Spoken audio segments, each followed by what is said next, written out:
ඔබේ රූපවාහිනී මාධ්‍යයේ කල්යාණ මිත්‍රයා ශ්‍රද්ධා රූපවාහිනිය ඔස්සේ ඔබ වෙත ගෙනෙන අසිරිමත් දම්සක සජීවී සදහම් වැඩසටහනත් සමගින් අදත් අපගේ ගෞරවනීය ආරාධනෙන් මෙහි වැඩම කොට වදාළ පින්වත් ස්වාමින් වහන්සේව මා නමස්කාර පූර්වකව පිළිගනු ලබනවා. සාදු සාදු සාදු. අදත් ධර්මදේශනාව ආරම්භ කිරීමට භාග්‍යවත් බුදුරජාණන් වහන්සේට සුවඳමල් පූජා කොට පින්වත් ස්වාමින් වහන්සේට තෙහෙත් වට්ටිය පිළිගන්නවා ධර්මදේශනාව සඳහා ආරාධනා කර සිටිමු.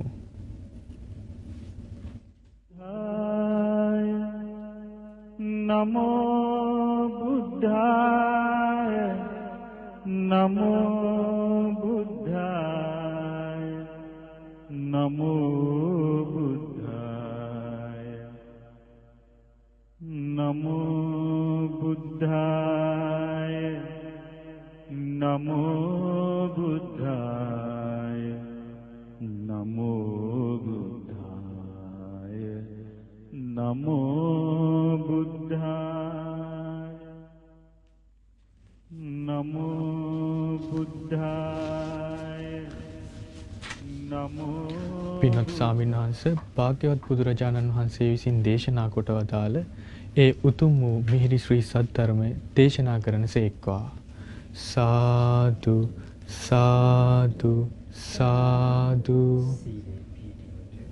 මාත් සමගම කියමු. සාදු සාදු සාදු. නමෝ තස්ස භගවතු අරහතු සම්මා සම්බුද්දස්ස. නමෝ තස්ස භගවතු අරහතු සම්මා සම්බුද්දස්ස. නමෝ තස්ස භගවතු අරහතු සම්මා සම්බුද්දස්ස. බුද්ධං සරණං ගච්ඡාමි ධම්මං සරණං ගච්ඡාමි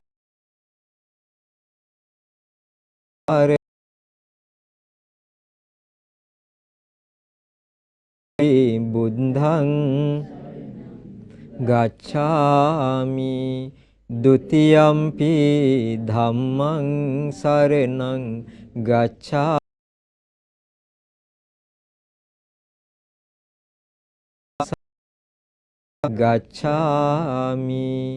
තතියම්පි බුද්ධං සරණං ගච්ඡාමි තතියම්පි ධම්මං සරණං ගච්ඡාමි තතියම්පි සංඝං ගච්ඡාමි. සාදු සාදු. සීලය අදිෂ්ඨාන කරගෙන මා කීවාට පස්සේ කියන්නේ සතුන් මැරීමෙන් වැළකීම නම් වූ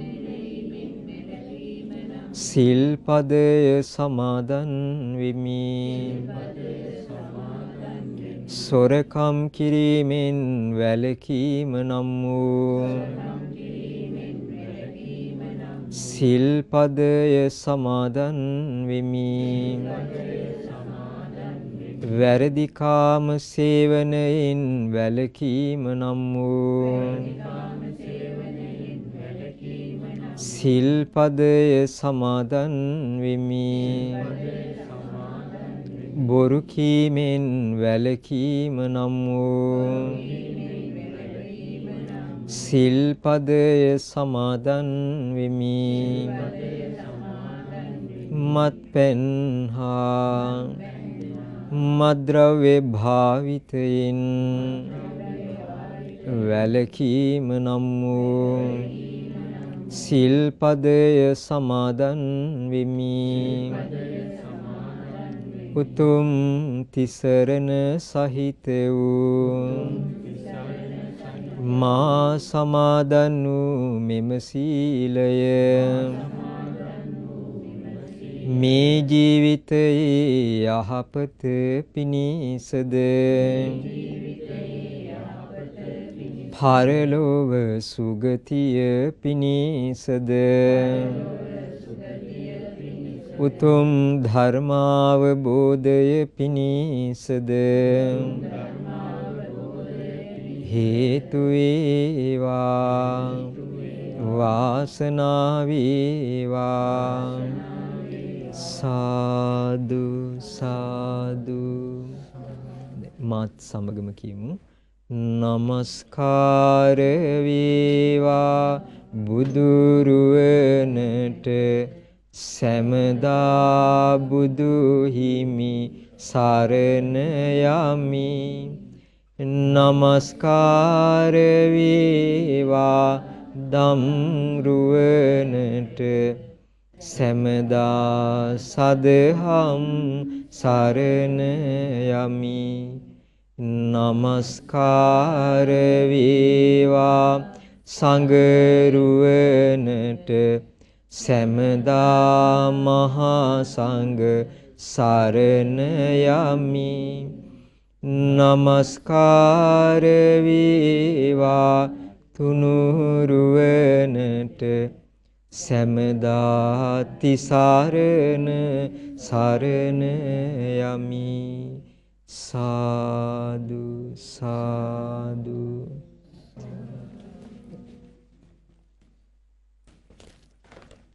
නමෝ බුද්ධාය ශ්‍රද්ධාවන්ත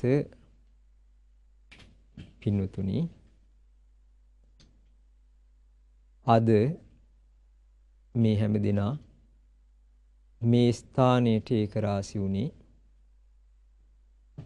බුදුරජාණන් වහන්සේ වදහල බුද්ධ වචනයක් ශ්‍රවණය කරන්නටත් ඒ වගේම තමයි ලෝකයාට ධර්ම දානීය දෙමින් පින්දස් කරගන්න. අපි හොඳට තේරුම් ගන්නට ඕනේ අපේ ජීවිතේ සාර්ථක කරගන්න ඕන. අපිට මේ බුද්ධ ශාසනය පිහිට ඕනේද නැද්ද? ඕනේද නැද්ද? ඕනි. මේ බුද්ධ ශාසනයේ පිහිට බණහන ඔබටත් මටත් ඕනේ ඇයි?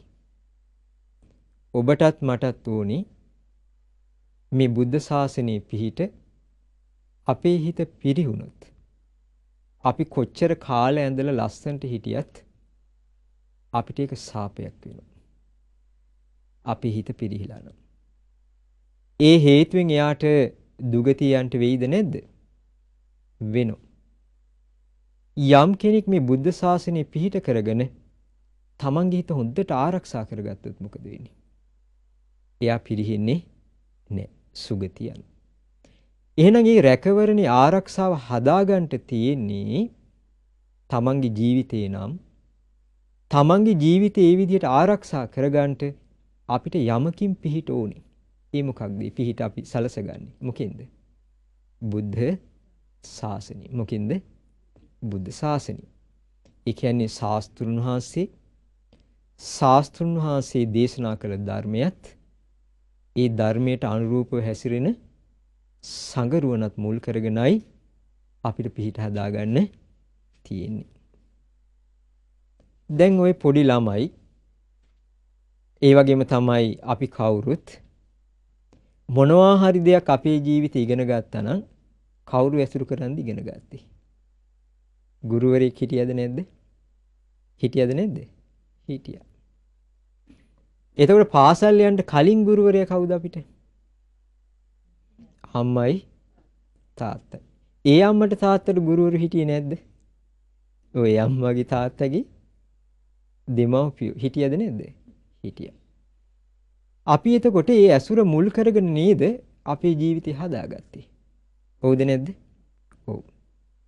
ඒතර අපේ අම්මා තාත්තාට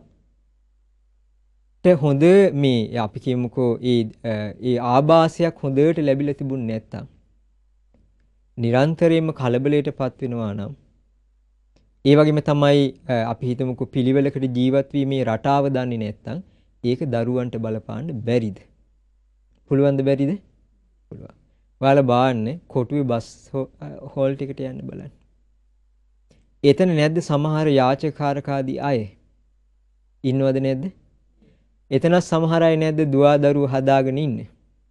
ඉන්නවද නැද්ද? ඉන්නවා. සමහරට ඒ ළමයිට ඉන්න තැනත් මතක් වෙනවද? ඒ දෙමාපියන්ට රණ්ඩු අල්ලන්න හිතනවා මහා අර බස් හෝල් ටිකේම නරක වචන කියලා කෑ ගහන්නේ නැද්ද? කෑ ගහනවද නැද්ද? කෑ ගහනවා. ඊට පස්සේ තැනක් නොතැනක් තියනවද? තියනවද? නැහැ. එතකොට මේ දෙමාපියන්ගේ ආభాසය දිහා බලාගෙන ඉන්න දරුවොත් කොයි විදිහටද හැසිරෙන්නේ? ඒ විදිහටද වෙනස් විදිහකද? වැදගත් විදිහට වචන කතා කරමින් පිළිවෙලට පිරිස මැද්දේ නිහඬව පිළිවෙලකට හැසිරෙමින් ඊට පස්සේ මැදට පැනලා කතා නොකර එහෙමද ඉන්නේ කොහොමද? වෙනස්ද නැද්ද? වෙනස් වුණා. එහෙනම් අපිට පැහැදිලි දරුවෙකුගේ හැසිරීම රටාව දිහා බලද්දී දෙමව්පියෝ ගැනත් පොඩි ශාස්ත්‍රයක් කියන්න පුළුවන්ද බැරිද? පුළුවන්කම තියෙනවා. ආන්නේ වගේම තමයි පින්නතුනි මේ ලෝකේ උපාසක කෙනෙක් ඉන්නවා නම් උපාසිකාවක් ඉන්නවා නම් එයාලගේ හැසිරීම රටාව කතා බහ තැන්පත්කම බුදුරජාන් වහන්සේ ගැන තියෙන පැහැදීම ආදී රටා තුලින් අඳුන ගන්න පුළුවන් මෙයාලට හොඳ ඇසුරක් තියෙනවා. කවුරු නමත් කොතනක වේවා ඇසුරු කරන භික්ෂුන් වහන්සේ නමක් මේගොල්ලන්ට ඉන්නවා තැන්පත් සිල්වන්ත. කවුරු හරි කොතනක හරි භික්ෂුවක් ඉන්නවා මෙයාලට ධර්මයේ කියා දෙන්න. ඒ නිසයි මේ මිනිස්යා තුල මෙවන් වූ ශ්‍රද්ධාවක් ඉපදිලා තියෙන්නේ. හොයන්න බැරිද ඒක? පුළුවන්ද බැරිද? පුළුවන්. තවත් කෙනෙක් ඉන්නවා ඊට වඩා පිරිහිච්ච ස්වභාවයෙන් යුක්තයි. භික්ෂුවක් දකිද්දි හැසිරෙන රටා සමහරලාට කොයි වගේද? ඊටාම පහළ. ඒ අය එහෙම කියන්නේ අපිට උනත් අත්දැකීම් තියෙනවා. ඒ වගේම තමයි ඔබටත් එහෙම අත්දැකීම් තියේවි කියලා මම හිතනවා. මොකද හේතුව එක දවසක් මම බස් එකේ හිටියා ඩ්‍රයිවර් මහත්තයා.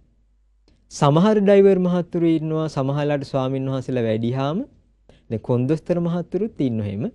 සමහරලාට ටිකට් එකක්වත් ගන්නෙ නැහැ. දැන් මුදල් පාවිච්චි කරන්නේ නැති භික්ෂුන් කූපන් පාවිච්චි කරන්නේ. සමහරට කූපන් එක ගන්නෙත් නැහැ. හාමුදුරනේ එපා කියනවා. සමහර කොන්දොස්තර මහත්තුරුන ටිකට් එක දෙනවා. එයා කූපන් ගන්නෙත් නැහැ. කූපන් එක වෙනුවට එයා මොකද කරන්නේ? එයා ඒකට මුදල් දාන්නේ. පින කරනවා. සමහර ඩ්‍රයිවර් මහත්තුරු ඉන්නවා බස් එකට නැග ගමන් සමහරට වඳිනවා. ඊට පස්සේ සමහරට කෑ ගහනවා හාමුදුරන්ට ඉස්සරහා සීට් එක දෙන්න කියලා කියනවා. ඒ කියලා ඉවරලා එයා කරන වැඩේ රේඩියෝ එක වහනවා. ඒ මොකද එයා කරන්නේ? එයාගේ ගෞරවේ පූජා කරන කාටද? අර වැඩි භික්ෂුවට. අර මේ භික්ෂුවගේ ඒතර බාන්න එයාගේ හිතේ ශ්‍රද්ධාව නැද්ද සංඝයා ගැන? නේ එයා පිරිහිලාද? පිරිහිලා නෑ. එයාට ශ්‍රමණ ප්‍රේමයේ තියෙනවද නැද්ද? ශ්‍රමණ ප්‍රේමය කියලා කිව්වේ ශ්‍රමණයෝ ගැන ගෞරවය තියෙනවා. දරුවෝ අම්මා තාත්තා හඳුනගන්නේ. තේරුණා නේද? ඒ වගේ යාට ඒ ශ්‍රමණයන් වහන්සේ ගැන ගෞරවය තියෙනවද නැද්ද? තියෙනවා. එතකොට අපිට හිතෙනවා මෙහෙම. මෙයා සමහරට අහිංසක ජීවිතයක් ගත කරනවා තමයි එදා වේලා අමාරුවෙන් හොයාගෙන. හැබැයි හොඳ මිනිසෙක්. මෙයාගේ ලස්සන ජීවිතේ හැදිලා තියෙන්නේ මෙයා කොහේ හරි ගමක වේවා ජීවත් වේවා ඒ පන්සලේ වේවා. මෙයා ඇසුරු කරන ආරණ්‍යක වේවා හොඳ හාමුදුරු කෙනෙක් ඉන්නවා. ඒ හාමුදුරුවෝ මෙයාට ඇවතුම් පැවතුම් ගැන කියා දීලා තියෙනවා. ඒ ගමේ හාමුදුරුවෝ ගිහිව ඇසුරු කරද්දි පිළිවෙලට ඇසුරු කරනවා. ඒ ගිහියන්ව විහිළුවට තහලුවට අරගෙන ඒගොල්ලන් නිකන් යාළු මිත්‍රය වගේ ඇසුරු කරලා නැහැ. බොහෝම පෞරුෂයක් තියෙන විදිහට ඇසුරු කරලා තියෙනවා. ඒකේ ලකුණු තමයි මේ තියෙන්නේ. එක්කෝ ගමේ එහෙම කෙනෙක් නැත්තම් මෙයා කොහේ හරි තැනකට යනවා. දෙමව්පියන්ගේ ආభాසකින් වෙන්නට පුළුවන් කොහේ හරි යනවා. ඒ නිසයි මේ පුද්ගලයා තුල මේ පැහැදීම තියෙන්නේ කියලා. සමහර අය ඉන්නවා සංඝයා ගැන කතා කරපු ගමන් ඉඳගෙන මොකද කරන්නේ? මුන් ඔක්කොම එකයි කියලා බයිනවා. ඒකට හේතුව තමයි ඒ කතාවෙන් අඳුනගන්න තියෙන්නේ එයාගේ ජීවිතය ඇසුරු කරලම තියෙන්නේ පිරිහිච්ච අය කියන එක. ඒතකොට මේ පුද්ගලයා බුද්ධිමතුත් නැහැ. කාටවත් භික්ෂුවට විතරක් නෙමේ මේ පුද්ගලයා දොස් ලැබිය යුතුයි. ඇයි එයා එහෙම තියේදී ඇසුරට ගියේ? එයාට ප්‍රඥාවක් තිබුණා නම් එයා අඳුන ගන්නට ඕනේ හරි දේ මෙතන නෑ. මං හරි දේ ලං කර ගන්න ඕනේ. තව කාලයක් ගියොත් මගේ හිත විනාශ වෙලාම යාවි. සංඝයා ගැන දොස් කියලා අන්තිමට මොකද වෙන්නේ? නිරේත්‍යයන්ට වේවි.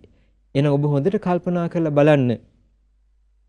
අම්මා දරුවෙක් දිහා බලලා අම්මා තාත්තලා ගෙදර හැසිරෙන විදිය කතා බහ නේද? ඒ දරුවගේ ස්වරූපයන් අනුව අපිට අඳුර ගන්න පුළුවන් නම් මං කිව්ව බස් වෝල්ට් එකේ ඉන්න සමහර ළමයි ගැන කිව්වා නේද? එහෙමනම් අද සමාජයේ ඉන්න මිනිස්සයා ගැනත් කතන්දරයක් කිව්ව හැකි. මේවා ඇත්තද බොරුද? ඇත්ත. එහෙමනම් පිරිහිච්ච කෙනෙකු ඇසුරු කරගෙන සුගතිය යනවා කියන එක අත්හැර ගන්න ඕනේ. ඒ වගේම පිරිහිච්ච හිතකින් සුගතියට යනවා කියන එක අහිතේ අත්හැර ගන්න ඕනේ. නමුත් පිරිහුන් නැති සිතක් ඇසුරු කරගෙන කෙනෙකුට සුගතිය යන්න බැරිද? පුළුවන්ද බැරිද? පුළුවන්. එහෙනම් බණ කියන අපිත් හිත ආරක්ෂා කර ගන්න ඕනේ. බණහන ඕගොල්ලෝ එපාද? අපි ගිහියෝනේ හාමුදුරුවනේ. එහෙම නේද කියන්නේ? ඉතින් මේ අපි ගිහි සමාජේ ජීවත් වෙන අයනේ නේද? අපි පෘථග්ජනයෝනේ අපි හාමුදුරුවෝ. එහෙම කියනවා නේද? එහෙම කිය ලකුණු දාගන්න එපා වැරද්දකට. ඔබේ හිත පිරිහුණත් ඒක පිරිහීමමයි. භික්ෂුව පිරිහුණත් ඒක පිරිහීමමයි. ඒ වගේම තමයි ඔබේ හිත පිරිහෙන්නේ නැතුව ඔබ ආරක්ෂා කරගත්තොත් ඒක ඔබේ දියුණුවක්මයි. භික්ෂුවත් හිත ආරක්ෂා කරගත්තොත් ඒක කොහොම එකක්ද? ඒකත් දියුණුවක්මයි. ඒතකොට ඕගොල්ලන්ට මම අද කියා දෙන්නේ මේ එක රහතන් වහන්සේ නමක් අනාගතය දැකලා අනාගතය ගැන කියපු පොඩි අනාවැකියක්. මොකද්ද? එක රහතන් වහන්සේ නමක් මම හිතනවා බුදුරජාණන් වහන්සේ පිරිනුවන් පෑවට පස්සේ මේ රහතන් වහන්සේ මේ සිද්ධිය කියන්නේ. ඒතර මෙන්න මේ රහතන් වහන්සේ කියනවා අනාගති. මොකක් ගැනද කියන්නේ? අනාගති. ඒ කියන්නේ අනාගතය කිව්වේ අපි ජීවත් වෙන මේ කාලේ ඉස්සරහට අපි ජීවත් වෙන මේ කාලෙට ටිකක් ඈත අතීතේ. ඒ රහතන් වහන්සේ දිවසින් දකිනවා. ඒ දිවසින් දැකලා ඒ අනාගතය ගැන පුංචි හෝඩුවාවක් කියනවා. ඒ හෝඩුවාව අන්තර්ගත වෙනවා කුද්දක නිකායේ තේර තේරි ගාථා කියලා පොත් වහන්සේ නමක් ගැන අහලා තියෙනවද ඔයගොල්ලෝ? ඒ තේර තේරි ගාථාවල තියෙන රහතන් වහන්සේලාගේ ස්වභාවය. ඒ රහතන් වහන්සේලාගේ කල්පනා රටාව. ඒ රහතන් වහන්සේලා කතා කරපු වචන. ඒ රහතන් වහන්සේලාගේ හැසිරීම මේ හැම දෙයක්ම කොහෙද තියෙන්නේ? තේර තේරි ගාථාවල. ඒ සංඝයා සුපටිපන්නද නැද්ද? උජිපටිපන්නද නැද්ද කියලා අඳුන ගන්න. සාන්තුවරු කියන්නේ කවුද? දැන් බෞද්ධයෝ සාන්තුවරු කියලා කියන්නේ දැන් වෙන ආගම්වලත් ඉන්නවා සෙන්ස්ලා සාන්තුවරු කියලා කියන්නේ සාන්ත කියලා කියන්නේ. එතකොට මේ සාන්තුවරු කියන එකයි බෞද්ධ අපි සාන්තුවරු කියන එකයි වෙනස්. අපි කියන්නේ රහතන් වහන්සේලා කියලා කියනවා නේද? බුදුරජාණන් වහන්සේගේ ධර්මයේ අපි භික්ෂු භික්ෂුණී උපාස උපාසිකව සාන්තුවරයෙක් කියලා පෙන්වන්නේ කෙලෙස් නැති කෙනෙක්ව. කාවද පිළිගන්නේ? කෙලෙස් නැති කෙනෙක්ව. ඇස කන නාහි දිවකය මනසට තියෙන බැඳීම අත්හැරපු කෙනෙක්ට. බය තැති ගැනීම ත්‍රාසය අත්හැරපු කෙනෙක්ට. ඒ වගේම තමයි ස්ත්‍රීන් අත්හැරපු කෙනෙකුට. ඒ වගේම තමයි ගේ දොර වතු පිටි කෙරෙහි තියෙන ආසාව තෘෂ්ණාව බැහැර කරපු කෙනෙක්ට. එකට එක කිරීම පලි ගැනීම රාග දේශ මොහ අත්හැරපු කෙනෙකුට අපි කවුරු කියලාද කියන්නේ? සාන්තුවරයා කියනවා.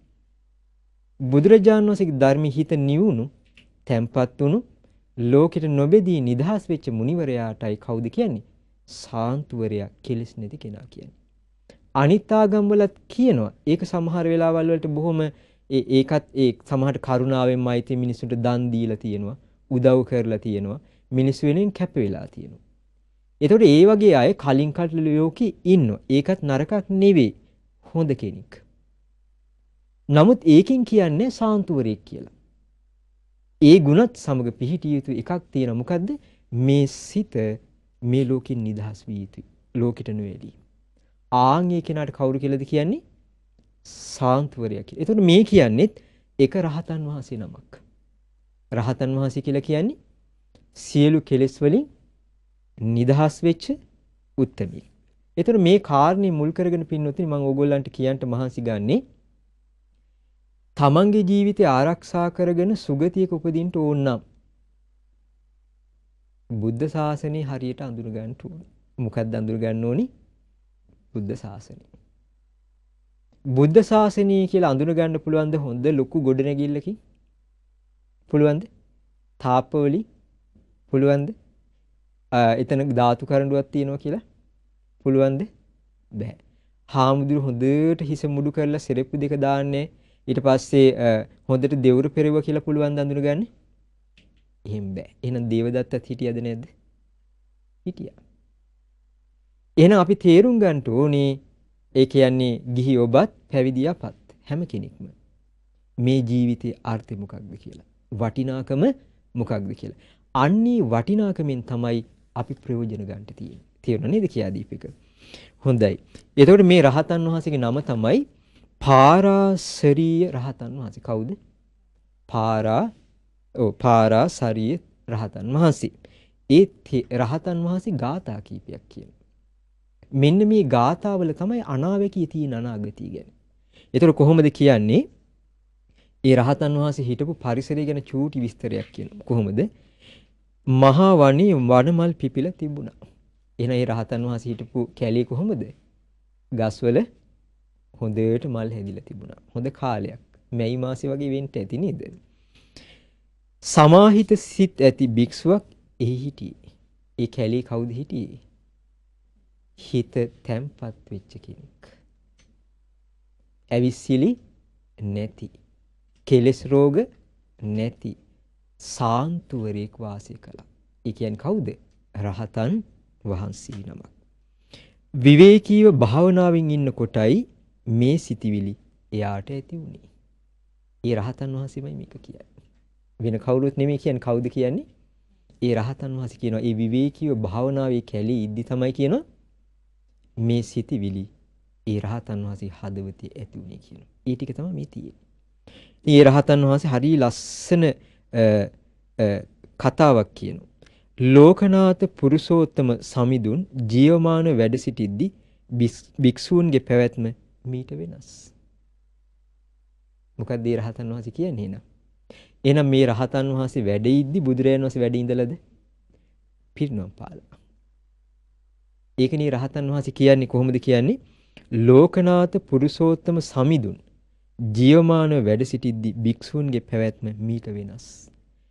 ඒ කියන්නේ මේ රහතන් වහන්සේ වැඩ ඉද්දිමයි බුදුරජාණන් වහන්සේ පිරිනොම් පාලා තියෙන්නේ. මොන බුදුරජාණන් වහන්සේද? ගෞතම අපේ ශාස්ත්‍රුන් වහන්සේ. මේ ලෝකෙට චතුරාර්ය සත්‍ය පෙන්වා දීපු දෙවියන්ට මිනිසුන්ට පිහිට හදපු ශාක්‍ය වංශ ඉපදිච්ච සුද්ධෝදන රජුරු පියා වෙච්ච මහමායා මව් වෙච්ච.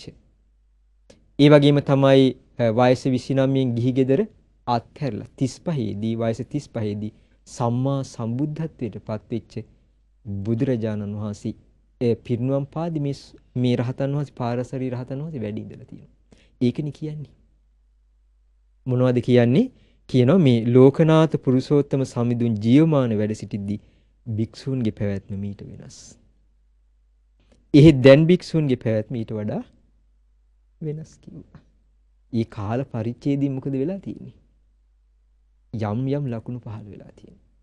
මම හිතන්නේ මේ වගේ බලවත් පිරිහීම් කියලා. නමුත් අපිට තේරුම් ගන්න තියෙන මොකක්ද? යම් ලොකු වෙනසක් වෙලා තියෙනවා. ඒතර ඒකනේ ඒ රහතන් වහන්සේගේ හිතේ මේ අදහස ඇති වෙන්නේ. පස්සේ හරි ලස්සනට එතන ඉඳන් විස්තරයක් කියනවා. අපි ඒවා චුට්ට ඉගෙන ගනිමු. දැන් මම ඕගොල්ලන්ට පොඩි කරුණු ටිකක් කියන්න. මේ හොඳට හිතන්න.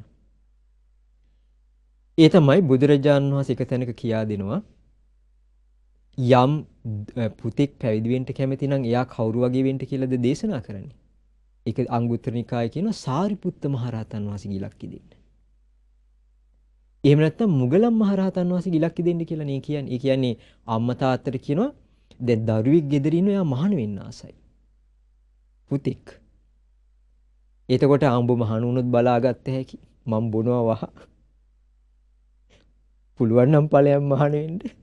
හිතාගනි එදාට උඹට අම්මා තාත්තා නෑ කියලා. ඉන්න නෙමෙයි මෙහි. ආව සිවුරු අරෝන එහෙමත් කියන අය ඉන්නවද නැද්ද? ඉන්නවද නැද්ද? ඉන්නවා.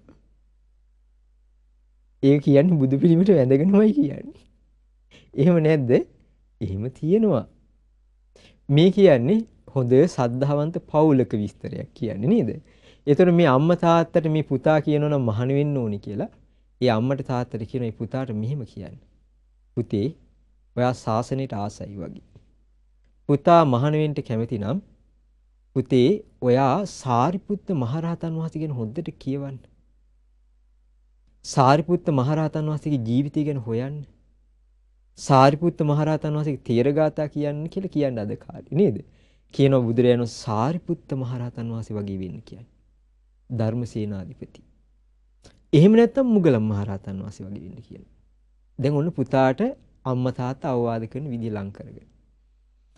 දුවක් ඉන්නවනම් මහාන වෙන්න කැමතියි කියලා කියනවනම් ඒ දුවට අවවාද කරන්න කියනවා අම්මට තාත්තට කොහොමද? කේමා වගේ වායි වෙන්න ඕනේ. කේම කියන්නේ කවුද? ප්‍රඥාවෙන් අග්‍රේශ්වරයි.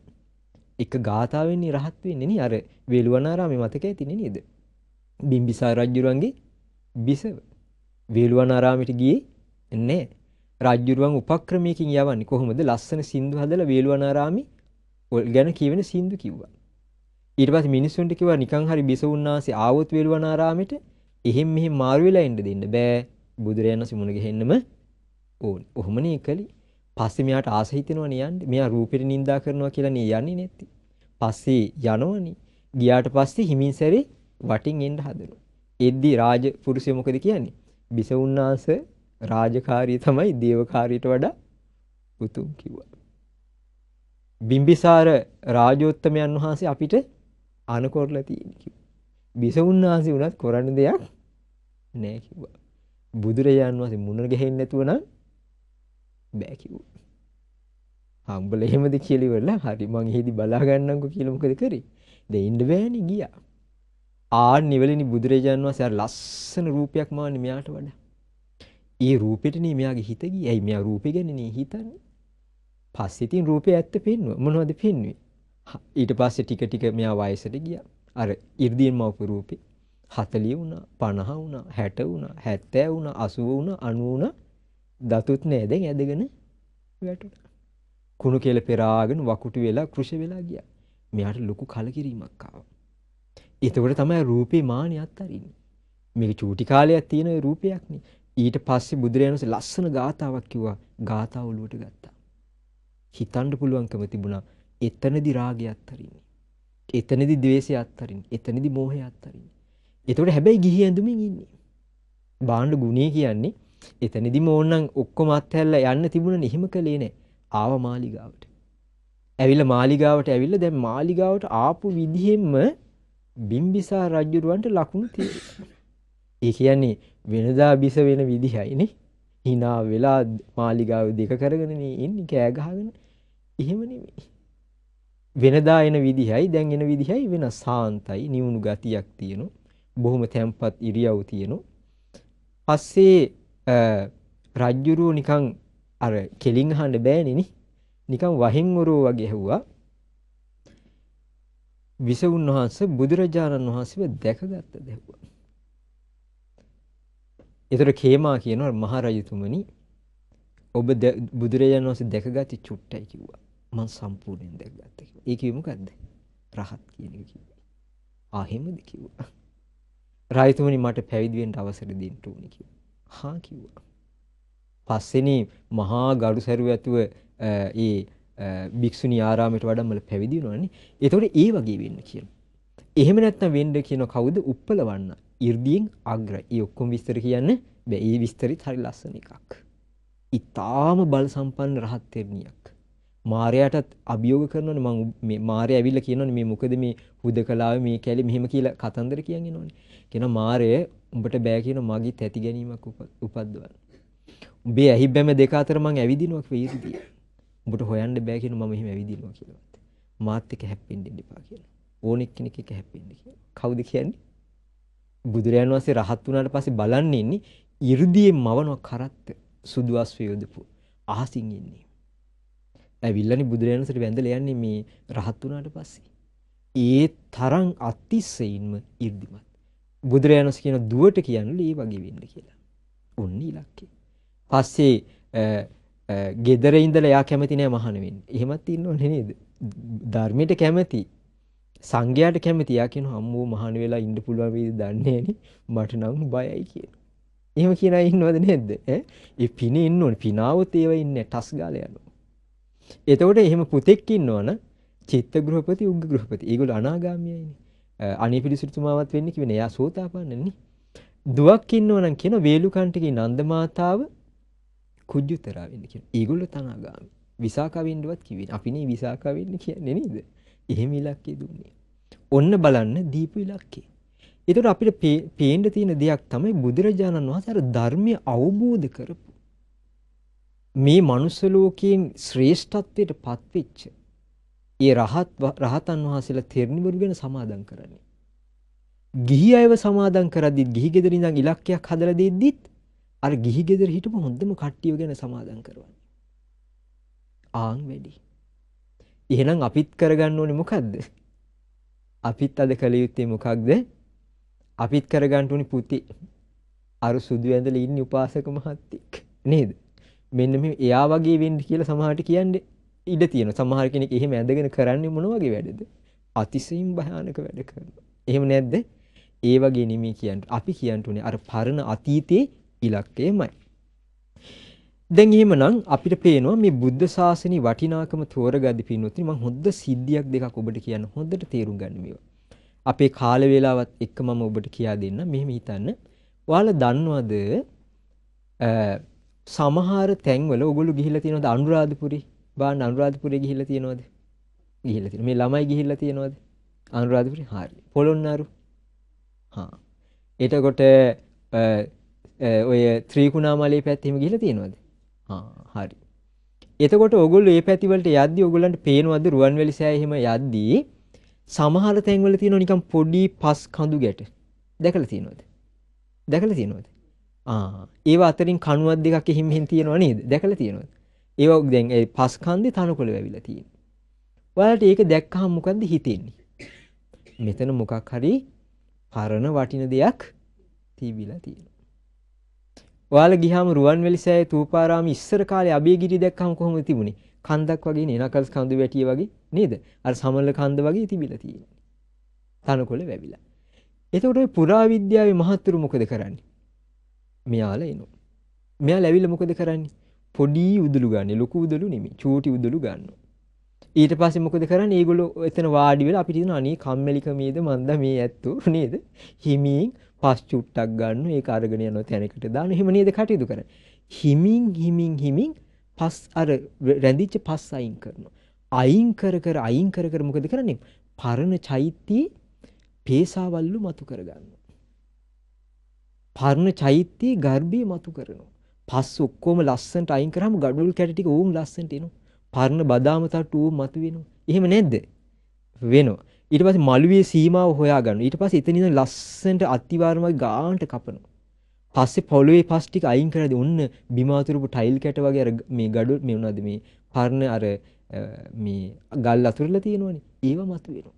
ඔන්න ලස්සන චෛත්‍ය මතු වෙනවා. ඊට පස්සේ තමයි අපි යන්නේ තූපාරාමේ වඳින්න යනවා කියලා යනවා. රුවන්වැලි සෑය වඳින්න යනවා කියලා කියනවා. අබේගිරිය වඳින්න යනවා කියලා යනවා. එහෙනම් බලන්න ලස්සනට මතු කරේ නැද්ද? පස් ගොඩක් ඇතුලේ තිබුණ චෛත්‍යයක්. මතු කළාද නැද්ද? මතු කළා පින්නත. ආන්නේ ඒ වගේම තමයි පින්නතුනි අද ශාසනය මතු කරගන්න තියෙන්නේ.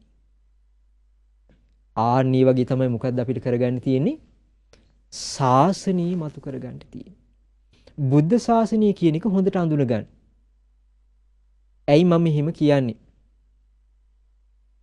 ඒ තමයි දැන් ඔන්න මං පොඩි අතීත පොඩි සිද්ධියක් මේ ඒ කියන්නේ මේ තේරි ගාථාවලම තියෙනවා මේ ජෝතිදාස කියලා රහතන් වහන්සේ නම. කවුද යාගේ නම? ඒ රහතන් වහන්සේගේ ජෝතිදාස රහතන් වහන්සේ. මේ ජෝතිදාස රහතන් වහන්සේ පෙර බුදුරජාණන් වහන්සේ නමකුත් දැකපු රහතන් වහන්සේ කෙනෙක්. පෙර ජීවිතේ ගිහි කෙනෙක් විදිහට ඉද්දි බුදුරජාණන් වහන්සේ නමක් ගැන පැහැදිලා තියෙනවා. පැහැදිලා මේ පළතුරු ගෙඩිය පූජා කරලා තියෙනවා. ඊ පිනක් තිබ්බා.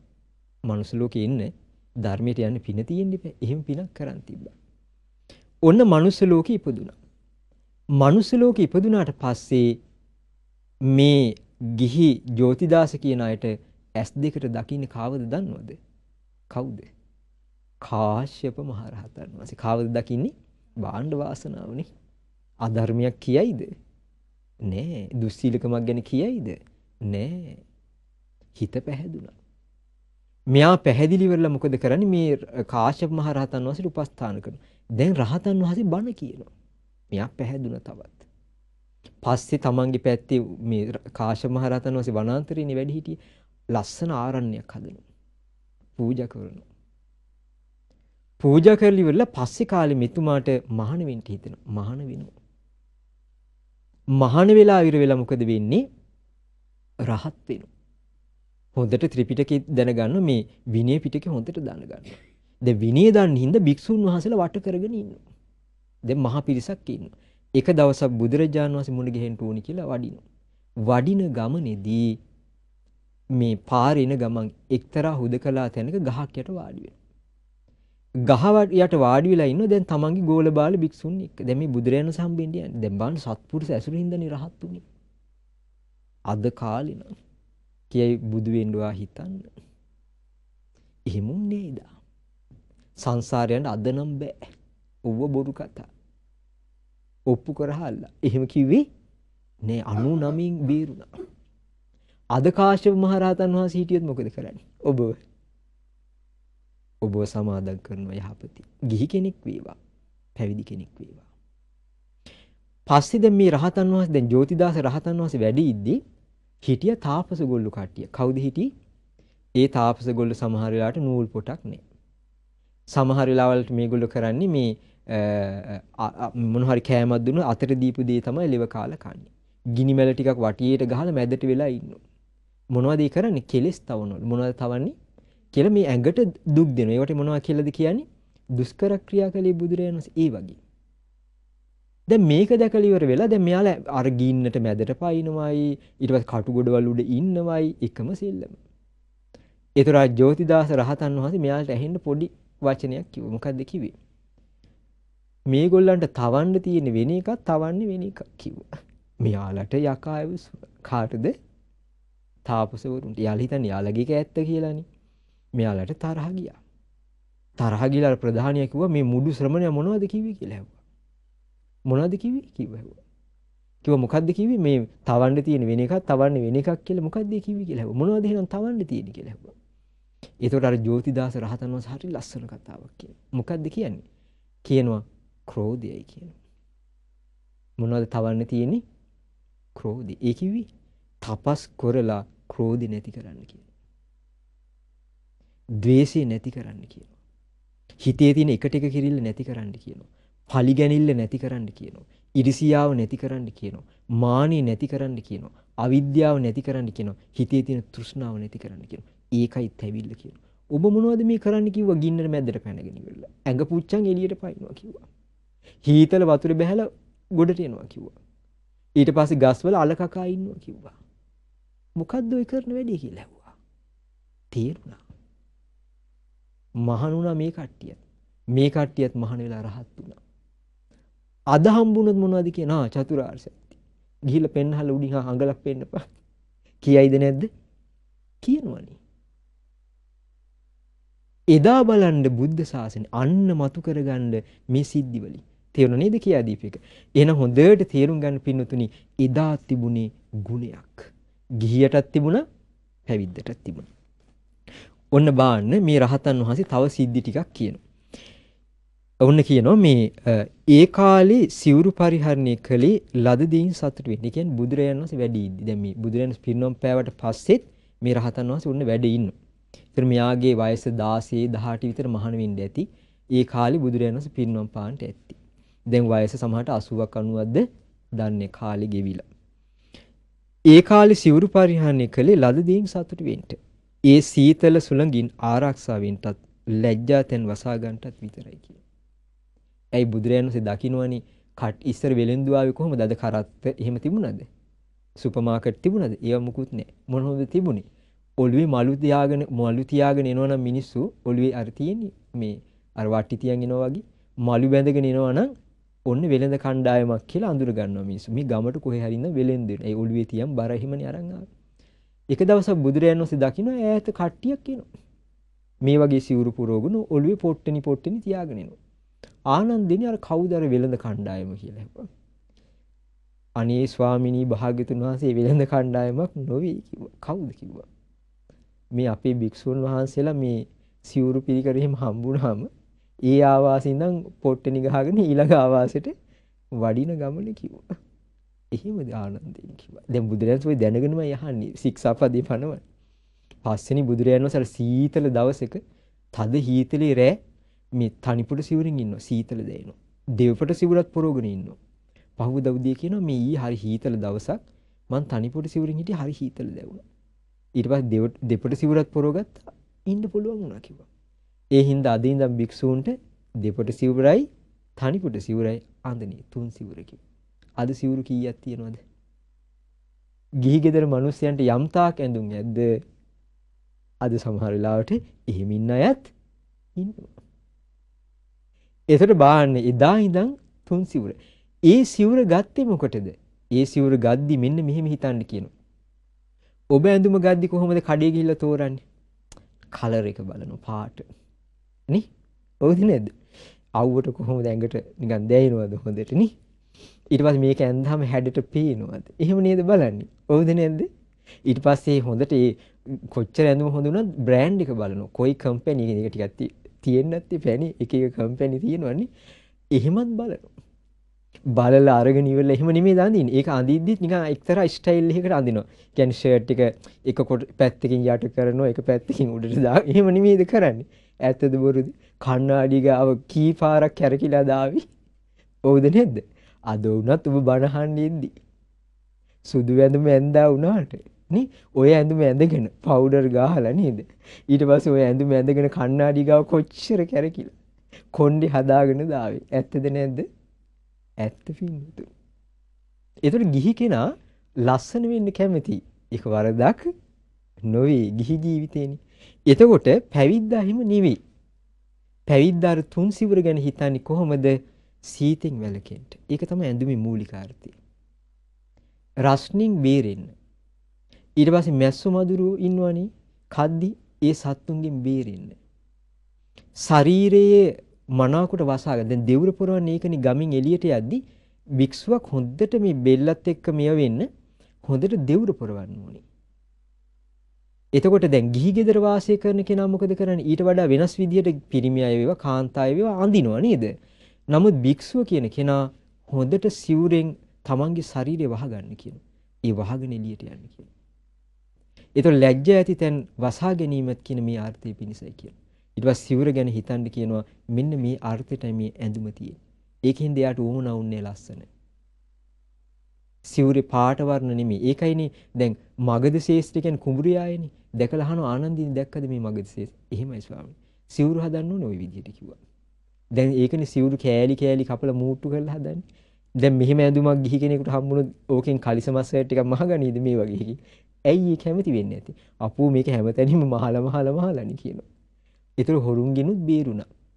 භික්ෂුවට තෘෂ්ණාව උපදින්නෙත් නැහැ. ඊට පස්සේ කළු පාට හරි එහෙම නැත්නම් මදටිය පැහැයට මේ පැහැයට හැදුවා. තද ගරුඬ පැහැ පාවිච්චි කරන්න එපා කියනවා. තද කහ පැහැ පාවිච්චි කරන්න එපා කියනවා විනය පිටකේ. එතකොට අර මදටිය හෝ කළු නුගපොති මේ පඳු පොවන්න කිව්වා. ඇයි ආසනයනේ මේ පාටට කවුරු කැමති නැහැ නේද? ඈ වාන් ඕගොල්ලෝ අඳින පාටයි මේවයි තනි පාට නෙමේකනේ වෙනස් වුණා.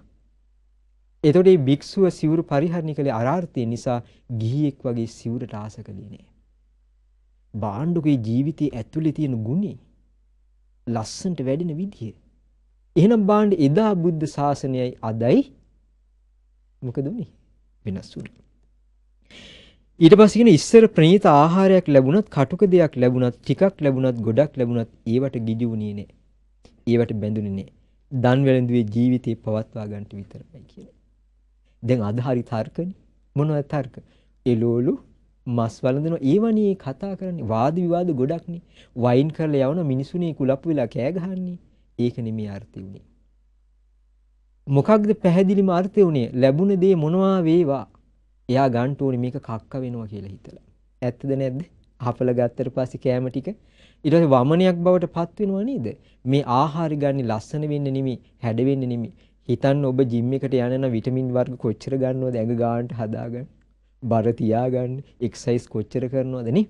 ඔව්ද නැද්ද? ඊට පස්සේ හොඳට ආම්ස් හොඳට හදාගත්තට පස්සේ ඒකට ගැලපෙන ටයිට් ඇඳුම් නේද අඳින්නේ? එහෙම තියනව නේද? ඒකනේ මූලික අරමුණ. ආහාර ගිදර ගාද්දි පුතේ මේ බිත්තරේ කන්න. එහෙම නැත්නම් මෙහෙම කන්න. මේවා කන්න. එහෙම නෙමෙයිද කියන්නේ? තුන් වේල හොඳට ගන්න ඕන ඩයට් එක. එහෙම නෙමෙයිද කියන්නේ? ඉන්න කාලේ හොඳට ඉන්න ඕනේ. එහෙමනේ කියන්නේ. ඒ භික්ෂුවට ගිහි කෙනාගේ අර්ථය ඒක වුණාට භික්ෂුවගේ අර්ථය ඒක උනේ නෑ. එයා ආහාරي ගත්තේ මෙන්න මේ අර්ථය. බඩකින්න නිවා ගන්නට. ඊට පස්සේ ආහාර නොගැනීමෙන් යම් යම් දුර්වලතා රෝග පීඩා ඇති වෙන දේවල් නැති කරගන්න, ගෑස් ආදී රෝග නැති කරගන්න. ඒ වගේම තමයි මේ ආහාරය අරගෙන එක වේලක් ගත්ත ඒකනේ තුන් වේල හිව්වේ නෑනේ. එක වේල හදාගෙන ඉතුරු කාලේ විවේකී හදාගන්න. ඒ විවේකී හදාගatti සීල සමාධි ප්‍රඥා දියුණු කරගන්න. ඇඟේ අඩුතැන් පුරව ගන්නට, ඇඟ මහත් කර ගන්නට, ලස්සන කර ගන්නට ඒවට නිමී කිව්වා. දැන් බලන්න හොයන්න බුද්ධ ශාසනය කොහෙද දැන් තියෙන්නේ කියලා ඉවල අද කාලෙ වෙද්දි වෙනස්ද නැද්ද? වෙනස් වුණා. මෙන්න ඒවා අතීතයේ විස්තර ටික. මේ අනාගතය ගැන කියන්නේ ඒ රහතන් වහන්සේ. ඊට පස්සේ කියනවා මේ අර්ථය කියලා ඊට පස්සේ කියනවා දැන් සිවුර ආහාර ඔක්කොම බේටිය පවා ගත්තේ පින්නොතනේ රාග දේශ මොහ නැති කරන්න කියන අදහසට. මහණුනි ඒකටනේ. ඊට පස්සේ කියන ඉස්සර අසනීපයකදී ජීවිතේ පවත්වන්නට බේත් හේත් කරනවටත් වඩා ගොඩාක් උත්සාහවත් උනි කෙලිස් නැති කරන්න කියලා. ඕම් වැඩි. කියනවා මේ ගොඩාක් මේ බේත් හේත් කරනවට වඩා අසනීපයකට මහන්සි වෙලා තියෙන භික්ෂුව මොකටද? හිතේ කෙලිස් නැති කරගන්න කියනවා. ඊට පස්සේ කියන මහා වනාන්තරවල ගස් යට දිය ඇලි ළඟ ගල්ලෙන් වල විවේකී සොයා විවේකයටම නැඹුරු වෙලයි ඉක්සර භික්ෂුන් වාසය කළේ කියලා. ඇයි හුදකලාව හෙව්වේ? නිවුණු හිතකට අවශ්‍ය පරිසරය. ඊට පස්සේ කියන මේ භික්ෂුන් වහන්සේලා යටහත් පැවතුම් ඇතිව හිටියේ. පහසුවෙන් පෝෂණය වුණා. ඒ වගේම මෘදුයි. දැඩිසිත නැහැ, කෝලහල නැහැ, කටවාචාලකම් නැහැ, අරුත්බර ජීවිත ගත කළේ. අද බලන්න සමහර කොටුවේ කියලා සමහර බණ යනවා නේද? අරුත්බරද? වචන ඔක්කොම කොහමද? ඊට පස්සේ අද පොලිසියත් එක්කත් ගහ ගන්නවා. මිනිස්සුත් එක්කත් රණ්ඩු අල්ලනවා. ඊට පස්සේ නරක වචන පාවිච්චි කරනවා. එහෙම වෙලා නැද්ද? බුද්ධ වචනේ නෙමෙයි දේශපාලනය ගැන කතන්දර ගොඩාක් පිට වෙනවා. දෙතිස් ගිහියන්ට කියනවා දෙතිස් කතා කරන්න එපා. දෙතිස් කතා වලට දේශපාලනෙත් අයිති. භික්ෂුවට කියනවා ඒව ගැන හිතන්න එපා. චතුරාර්ය සත්‍ය ගැනම හිතන්න. මෙයයි දුකේ හට ගැනීම හේතු ආසාව කියලා හිතන්න කියනවා. අර දෙතිස් කතා වලට කියනවා දේශපාලන කතා ආදී කරන්න එපා කියලා. අද මොකද වෙලා තියෙන්නේ? ඒවා කතා විතරක් නෙමෙයි පැහැදිලිව කරනවත් එක්ක. අපේ ගිහි පැවිදි මේ හැමදිනම දන්න බුද්ධ ශාසනය උක. මෙන්න බුද්ධ ශාසනය. මෙන්න බුද්ධ ශාසනය. ඊට පස්සේ කියනවා මේ පුංචි දෙයකින් පෝෂණය කරන්න පුළුවන් වුණාලු. දැඩි නෑ කියනවා. කටවාචාලකම් නෑ කියනවා. අරුත්බරවයි ජීවිතය ගත කළේ කියනවා. ඒ නිසාම උන්වහන්සේලා ගමන් බිමන් දන් පැන් වැළඳීම ආශ්‍රය හරි ප්‍රසාදජනකයි කියනවා. උන්වහන්සේලාගේ ඉරියව් හරීම සංවරයි කියනවා. සිනිඳු තෙල් ධාරාවක් වගේ කියලා කියනවා. බලන්න ඒ තැම්පත්කම ඒ පැවැත්ම. ඒතර කල්පනා කරලා බලන්න කොච්චර සුන්දරද. ඒ කොහොමද එදා ඒ ජීවත් වෙච්ච රහතන් වහන්සේලාගේ ජීවිතය ගැන කියනවා. එහෙම ඊට පස්සේ තවත් චුට්ටක් කියනවා. ඒ ටිකත් කියන්න. උන්වහන්සේලා ධ්‍යාන වැඩුවා. මොනවද වඩලා තියෙන්නේ? ධ්‍යාන. හැම ආශ්‍රවයක්ම ප්‍රහාණය කළා. ගොඩාක් කරුණාවන්තයි. දැන් මේ රහතන් වහන්සේලා පින්වම් පාලා. එඹදු උත්තමයන් වහන්සේලා ටික දෙනයි දැන් වැඩ සිටින්නේ. බාහන් බුදුරජාණන් වහන්සේ පින්වම් පානවත් එක්ක ඔක්කොම වෙනස් වෙලා තියෙනවා. සීල සමාධි ආදී කුසල් දහම් වැඩිම ප්‍රඥාව ලබා ගැනීම පිණිස ඇති වැඩපිළිවෙල අත්හැරලා දැමුවොත්. ආයෙනම් ප්‍රඥාව ලබා ගන්න තියෙන්නේ මොකද්ද? සීල හොඳට හදා ගන්න. ඊට පස්සේ සමාධිය හදා ගන්න. ඊට පස්සේ චතුරාර්ය සත්‍ය ගැන හිතන්න ඕනේ. මෙන්න මේ වයින් කියන ප්‍රඥාව දියුණු වෙන්නේ කියනවා. ඔන්න බාණ්ඩ ඊට පස්සේ කියන ලස්සන කතාව. කියන දැන් ඒ වැඩපිළිවෙල අර කිව්වේ සීල සමාධි ප්‍රඥා කියන වැඩපිළිවෙල ඇති වැඩපිළිවෙල අත්හැර දැමුවොත් හැම ආකාරයෙන්ම පරිපූර්ණ වූ මේ බුද්ධ ශාසනය අතුරුදහන් වෙලා යාවි. වෙලා. උනාද නැද්ද? වෙලා ඉවරද නැද්ද? වෙලා ඉවරයි පින්නතුනි. එහෙනම් ඔබ තේරුම් ගන්න පින්නතුනි අද කියන්නේ නැද්ද හාමුදුරුවන්ට දිය වැඩියාව අරවමිය ගොඩාක් ප්‍රශ්න නිසා මහායාන ට්‍රැඩිෂන් එකට අනුව කුම්ෆු පන්සලේ තියන්න කල්පනා කරන තැන් නැද්ද සමහර වෙලාවට. ඒතකොට එක උපාසක අම්ම කෙනෙක් කියන කමක් නැහැ ඉතින් මොකද වෙන්නේ? ඉතින් උන්දා දන්නේ විනය පිටකේ. උන්දා දන්නේ බුදුබණේ. එහෙනම් මේ ඔක්කොම යන්නේ කොයි පැත්තටද? විනාශයට. තේරුණා නේද කියලාදීනේ. ඒ නිසා පින්වතුනි මේ අර්ථය හොයන්න මහන්සි වෙන්න ඕනේ. ඒ නිසා ඊට පස්සේ මේ වගේ මේ ගොඩාක් සිද්ධි ගොඩාක් කියනවා. ඒ කියන්නේ ඉස්සරහට කලකෝලහල වැඩි වෙනවා කියනවා.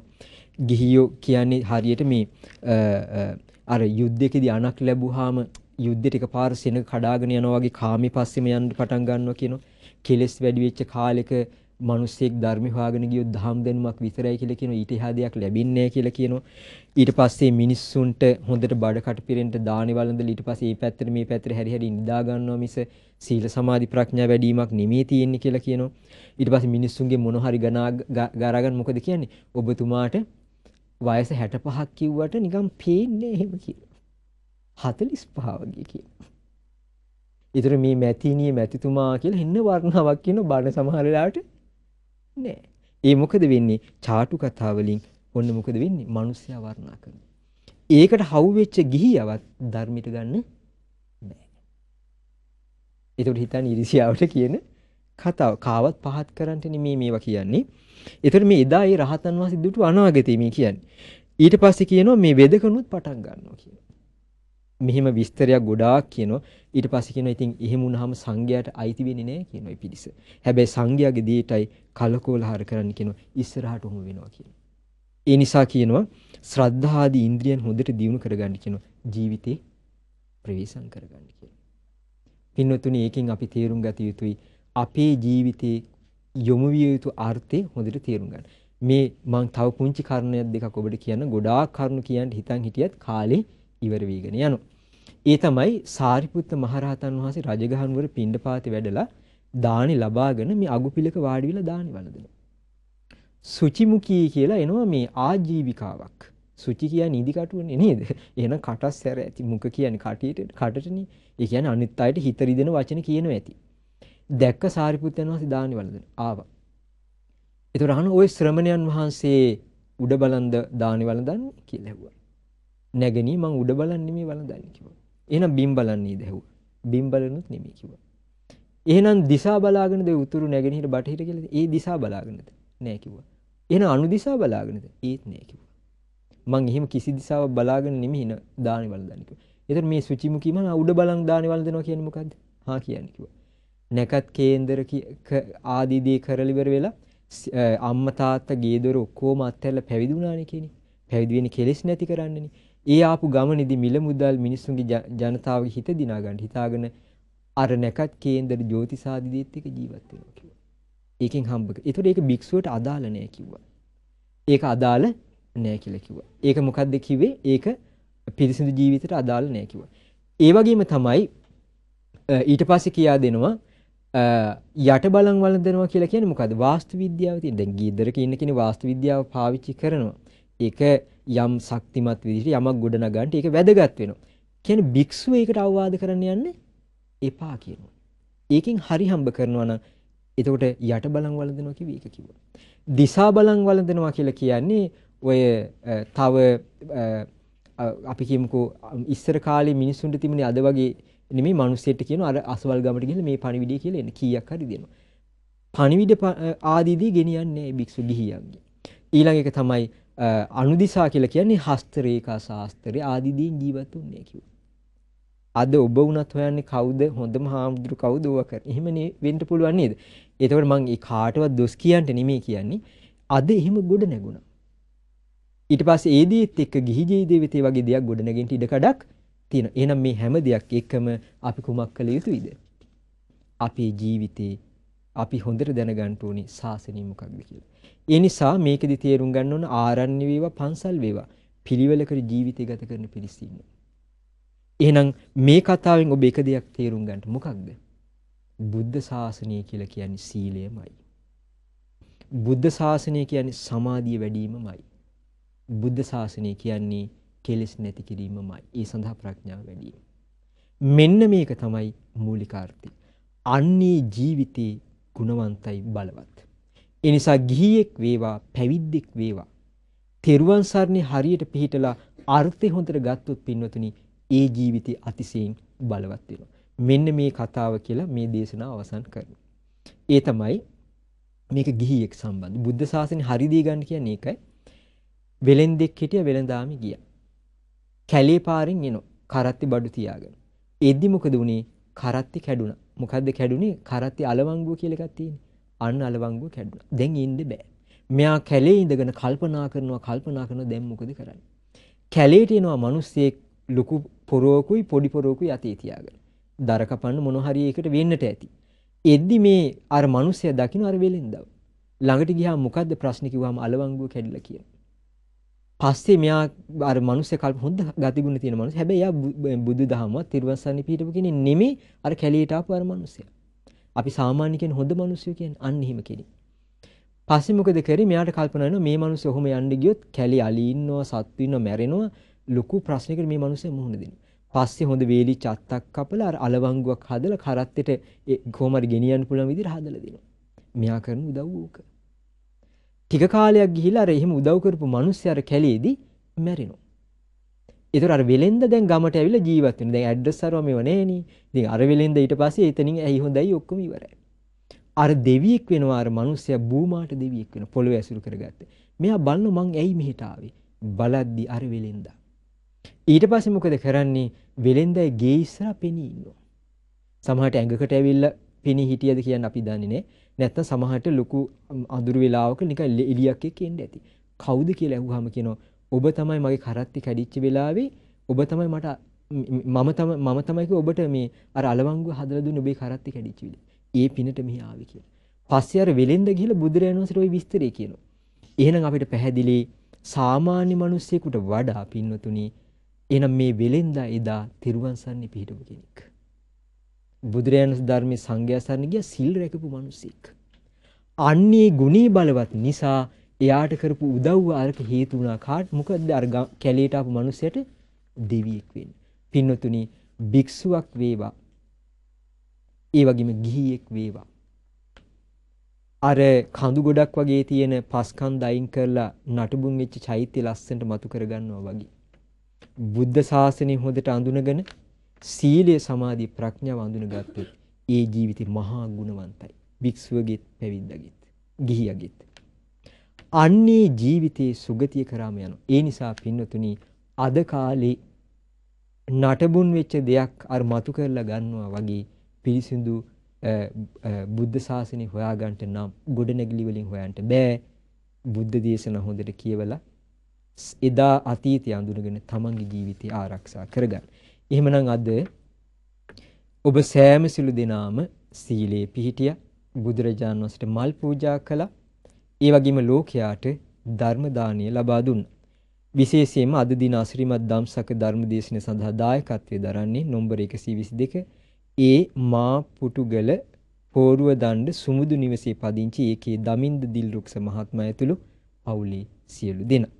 ඉතින් විශේෂයෙන් ඔබ රැස් කරගත්තා වූ සියලු පුණ්‍ය ධර්මියෝ සියලු දෙවියෝ සතුටින් අනුමෝදන් සැපයෙන් සැපයටපත් වෙත්වා කියලා සාදු කියන්නේ. සාදු සාදු. ඒ වගේම උතුම් ධර්ම දානයෙන් රැස් වූ සියලු පුණ්‍ය ධර්මයන් මීට වසර 8කට පෙර මිය ගිය ඒකේ ගුණපාල පියාණන්ටද මාස 2කමාරකට පෙර මිය ගිය ලලිත් චන්ද්‍රසිරි මාමාටද පවුලේ සියලු දෙනා නමින් මිය ගිය සියලු ඥාතීන්ටද පැමිණි සිටින සියලු දෙනා නමින් මිය පරලොව ගිය ධර්ම දේශනාව ශ්‍රවණය කළ සෑම සියලු දෙනා නමින් මිය ගිය සියලු දෙනාට අනුමෝදන් කරන්නට බලාපොරොත්තු වෙනවා.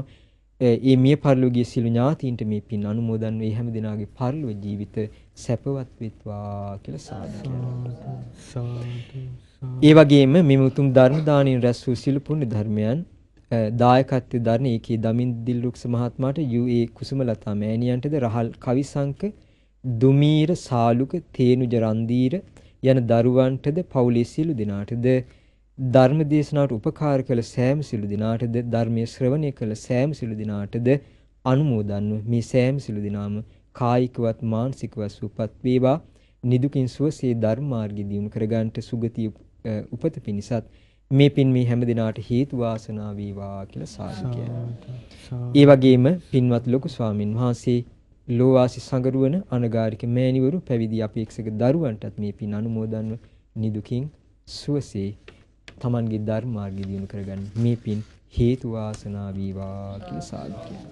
හැම දිනාටම තෙරුවන් සරණයි. උතුම් වූ බුද්ධ ශාසනය ගැනයි අද දවසේ අසිරිමත් දම්සක සජීවී ධර්මදේශනාව තුළින් ඔබට ශ්‍රවණය කිරීමේ අවස්ථාව ලැබුණේ. ඒ උතුම් වූ දහම් කරුණු අපේ ජීවිතයටත් ගලපාගෙන උතුම් බුද්ධ ශාසනය තුළ සැබෑම පිළිසරණ ලබා ගැනීමට රැකවරණය සාදා ගැනීම පිණිස ඒ උතුම් දහම් කරුණු ඔබ අප සැමට එකසේ උපකාර වේවා. සාදු සාදු සාදු. ධර්මදේශනාව පැවැත් වූ පින්වත් ස්වාමීන් වහන්සේට අපි පුණ්‍ය අනුමෝදනා කර සිටිමු. ධර්ම දානින් රැස් වූ සියලු පුණ්‍ය ධර්මයන් අනුමෝදන් වී පින්වත් ස්වාමීන් වහන්සේට උතුම් චතුරාර්ය සත්‍ය ධර්මය අවබෝධ කර ගැනීම පිණිස ඒ උතුම් පුණ්‍ය ධර්මයන් එකසේ උපකාර වේවා. සාදු සාදු සාදු. දැන් අපි පින්වත් ස්වාමීන් වහන්සේට පරිස්කාර පූජා කර සිටිමු. නමෝ බුද්ධාය නමෝ බුද්ධාය නමෝ බුද්ධාය නමෝ බුද්ධාය නමෝ බුද්ධාය නමෝ බුද්ධාය නමෝ නමෝ බුද්ධාය නමෝ බුද්ධාය නමෝ බුද්ධාය නමෝ බුද්ධාය නමෝ බුද්ධාය නමෝ බුද්ධාය නමෝ බුද්ධාය නමෝ බුද්ධාය නමෝ බුද්ධාය නමෝ බුද්ධාය නමෝ බුද්ධාය නමෝ බුද්ධාය දැන් අපි පින්වත් ස්වාමීන් වහන්සේව වන්දනා කර සිටිමු. සියලු දෙනා පසඟ පිහිටුවා වන්දනා කොට මා කීවට පසු මේ විදිහට කියන්න. ඕකාස වන්දාමි බන්තේ මයා කතම් පුඤ්ඤං සාමිනා අනුමෝදිතබ්බං සාමිනා කතම් පුඤ්ඤං මයිහන්දාතබ්බං සාදු සාදු අනුමෝදාමි. ඕකාස ద్వාරත්තයේන කතං සබ්බං අච්චයං කමත මේ බන්තේ ඕකාස කමාමි බන්තේ ဒုတိယံ පි ඕකාස කමාමි බන්තේ තතියං ပි ඕකාස කමාමි බන්තේ. සාදු සාදු සාදු. ඒත් සමගින් අද දිනට නියමිත අසිරිමත් දම්සක සජීවී සදහම් වැඩසටහන මිනිමාවට පත් වෙනවා. ඒ භාග්‍යවත් වූ අරහත් වූ සම්මා සම්බුදුරජාණන් වහන්සේට අපගේ নমස්කාරය වේවා. නමෝ බුද්ධාය. තෙරුවන් සරණයි.